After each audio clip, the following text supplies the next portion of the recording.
She's such a hard worker. She volunteers to help me without a break today. That's what daughters-in-law should be like. My mother-in-law prevented me from sitting on a chair, even thought I was pregnant. When I tried to rest, she whispered, "Keep working, you pig," in my ear. I'm exhausted. Since I had been working on my feet for a while, I felt pressure in my stomach. I needed to sit down and take a break somehow. While my mother-in-law excused herself to use the restroom, I managed to sneak myself onto the couch. I was planning to get up before she returned. It had been hours since last I had a break. She'll be back soon. I should get up now. As I was contemplating, "Why are you sitting there? Get up and work. It's only a few hours. Don't be so lazy." I was awakened by her yell. I had no clue that I had dozed off. "Oh, sorry. I'll get up right now." Ouch! There was a shock of pain in my stomach from the sudden movement, and my mother-in-law quickly raised her hand. "My name is Amber. I'm a housemaker who turned 30 this year. I live with my husband Simon, who is 2 years older than me. I met him 3 years after I started working. A friend of mine from university was having drinks and invited me to join her. He happened to be sitting next to me at the bar. At first, I was skeptical of him, but he turned out to be the down-to-earth guy, and we ended up hitting off. We exchanged our numbers and gradually became closer. We became official 6 months later and got married after 3 years of dating. I quit my job when we got married, and now I'm solely responsible for the housework. It was never my desire to be a full-time housewife, though. I thought it would be the best way to support Simon, who was busy with his trading job. Even though his schedule is hectic, he never forgets to show his affection. He always gives me cards and gifts on my birthday and anniversaries, and often showers me with love and appreciation. I'm always grateful to have such a nice husband. It's a smooth sailing marriage, but there's one problem. It is my mother-in-law, Tina, who lives a short distance away from us. She and her husband are still together, but whenever he is out, she visits me without notice. She comes at least 3 times a week, which I think is more than normal. Her purpose is to train me. She has an idea of a perfect wife and thinks I'm far from it. Under the guise of training, she just uses me however she wants to. She tells me to cook dinner for her and her husband, and sends me to buy her favorite sweets from a high-end patisserie. Every time she comes over, I become her personal assistant. Each of her demands is nothing to get so upset about, but when they pile up, they become burdens. Also, she's extremely proud of Simon's high education and high income and brags about how she had raised him to be an elite. I can let such boasting pass if it's only a few times, but she repeats it every time I see her. Of course, I can't let her know how I feel, as she will instantly get upset. I normally go along by exaggerating my admiration for her. There's one more thing that is causing me tremendous stress. She's always urging me to have a baby. Simon and I would love to have kids, but the storks haven't come to us. We're considering fertility treatment as an option, but we're still hoping the natural conception and haven't visited the clinic yet. Tina seems to have an extraordinary idea of having grandchildren. She is also looking forward to taking them to various places when they are born. One of her friends recently got a grandchild and has been showing her pictures, which got her envious. The other day, she told me that she will raise my kids so I can focus on my housework. It makes me worry about what the future holds for me. Then one morning, I woke up feeling ill. I don't have a fever, but I feel nauseous and don't have much of an appetite. After Simon left for work, I rest for a while, but I am not getting better. I'm worried, so I decided to go to hospital in the afternoon. The doctor there tells me that I'm pregnant. I called Simon as soon as I get home. Hey, hon. I'm sorry to bother you at work, but there is something I really want to tell you. He alarmingly asks if everything's okay. We are pregnant. You're finally going to be a dad. He pauses for a moment and then screams in joy. We share our excitement for a bit and talk about the future. We agreed not to tell anyone until we're in a stable period for now. Of course, we would keep it a secret from Tina. The problem is her unannounced visits and ridiculous demands. It would be fine if she just asked me to cook dinner or go shopping at the local supermarket. But if she asked me to weed her garden or clean the attic, it would be the problem for me. Since then, I've been in a whirl of attrition with her. I can't do much about her showing up at my house unannounced, so I came up with a plan to fake illness and stay in bed. The moment she arrives, I would rush to my room and jump in the bed. She's not that selfish to drag me out of bed. When she asks me to come to her house, I use the same excuse of being ill and decline. But I've been in such a battle. I finally entered a stable period. It's about time for my belly to start showing. Simon and I had been discussing when to announce it. Then I received a call from Tina. Oh, hi. If you're there, pick up the phone faster. You're really slow. Sorry, what's going on with you today? She has been on edge lately since she hasn't been able to use me as she wants. Actually, I'm having a small gathering with my friends the day after tomorrow at my place. You're coming too, right? Everyone's asking about you. I've met her friends before. They're supposedly friends from the church. I think about refusing for a moment, but I remember that the doctor advises light exercise to control my weight. Based on my past experience, I know that she wouldn't ask me to do outrageous things in front of her friends. I decide to participate.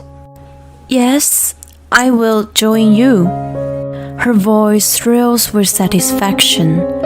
Great! Come a little early on the day and help me with the preparations. She hands up the phone. On the day of the gathering, Tina calls me over early.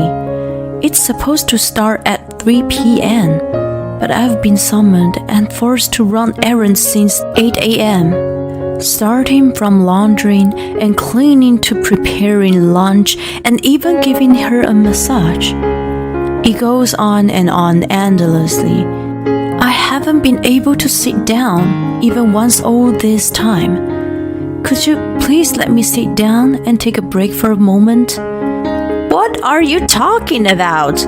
You had been sick for a while, so I was considerate to leave you alone. Now, you can work hard. But I don't want to hear excuses. I'm going to the store to buy sweets for later, so you can wash the dishes. I try to tell her I'm pregnant, but she would not listen to me and goes out to a nearby pastry store. I have no choice but to get on with the cleaning. She finally comes back at 3 p.m. with her friends. I'm back, Amber. I ran into them nearby, so we came together. Here, I brought cakes. Can you put them on plates and bring them out to the table? She shoves the box of cakes to me and quickly takes her own seat. Apparently, she has no intention of doing anything herself. I let out a discreet sigh and greet her friends before heading to the kitchen. When I open the box, I find various pieces of cake. There are 4. 3 friends are here. No matter how I think about it, one is missing. No way. Tina seemed to be adamant not to let me sit down. Even after serving the cakes, she tried to keep me away from the chair. She had things on the chair I'm supposed to sit on at first, and now she's moving it out into the hallway to make more room. Her friends urge me to sit down and have a coffee, but she declines on my behalf. She's such a hard worker. She volunteers to help me without a break today. That's what daughters-in-law should be like. All I can do is fake a smile, and so do her friends. Just as awkwardness fills the air, one of her friends cheerfully mentions, Oh yes, my grandson started crawling the other day. Do you want to see the video? The topic of the conversation shifts, and everyone focuses on the image of a cute baby. The atmosphere of the room becomes relaxed immediately. By the way, how exquisite is the vase you have there? Don't you want to put flowers? Another friend points to a vase by the window. Tina's face turns gray for a moment, but then she immediately smiles. It's so beautiful by itself, so I just leave it as is. A friendly conversation ensues for a while. In the middle of it, Tina excuses herself to use the restroom. This is my chance. I jump on the empty sofa. I don't even know how many hours I've been on my feet. I drift off to sleep from exhaustion and relief. Oh, shoot! By the time I realize, it's too late. Why are you sitting there? Get up and get to work. It's only for a few hours. Don't be so lazy. This is why I don't like young women. When Tina comes out of the restroom, she finds me sleeping on the sofa and scolds me. Her friends are stunned and looking at us with wide eyes. Feeling better after yelling at me, she returns to her seat and sips her coffee. I'm sorry. I feel pathetic and tears welled up. Besides, it's hard to imagine that I would have to endure her bullying in the future. I apologize to her and try to get up. At this moment, someone's hand is placed on my shoulder. Leave it to me. It's Kathy. She's the eldest of Tina's friends. If you are going to treat her like that, you should get up and work yourself. Tina never imagined being accused by her friends, so she's perplexed. Being competitive, there's no way she could keep her mouth shut. Don't meddle in my family's affairs. Besides, do you think you're in the position to give me a lecture? Your son is a high school graduate, and your husband is just a salaryman. If you understand that, you should watch your mouth. I raised Simon to be a respectable elite. Her nostrils flare up in triumph as she speaks fast and furious. On the other hand, Kathy doesn't seem to flinch at all. She snickers and then opens her mouth again. What are you talking about? You idiot. You should be ashamed of yourself for mistreating a young lady like that. She keeps going. It was your husband's late ex-wife who raised Simon to be the man he is today. Oh, And by the way, my husband and son are starting their own business. I don't think it was important, so I didn't tell you until now. Yes, in fact, Tina is the second wife. Simon was already a freshman in college when she married his father. He was already living alone in the dorm, so he had never been taken care of her. What the heck? You all make fun of me!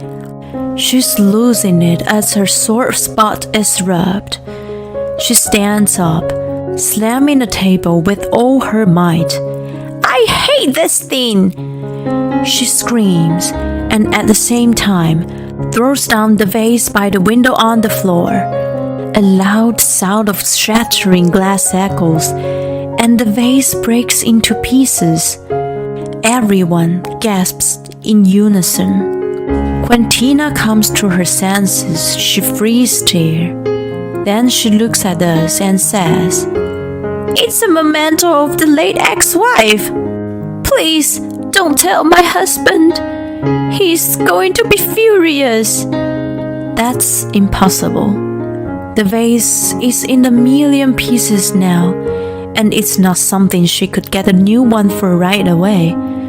Furthermore, I've been filming the whole thing, so there's no way she could get away with it. Tina, why are you doing this? After all, it is you who is concerned. She replies weakly, You have no idea. You're pampered just because you're young. You have an elite husband and you have a future. I'm so envious of that.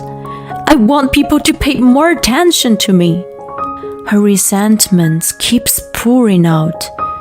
That's why I've been asking for a grandchild. That everyone would look at me as the grandmother of an adorable baby. I'm feeling a little sorry for her. Maybe she is a lonely person. Actually, she glares at me as I try to tell her something. This is all your fault. You're a failure who can't even conceive. Get down on your knees and apologize for the mess you created. Now I'm a fool for feeling even a little sympathy for her.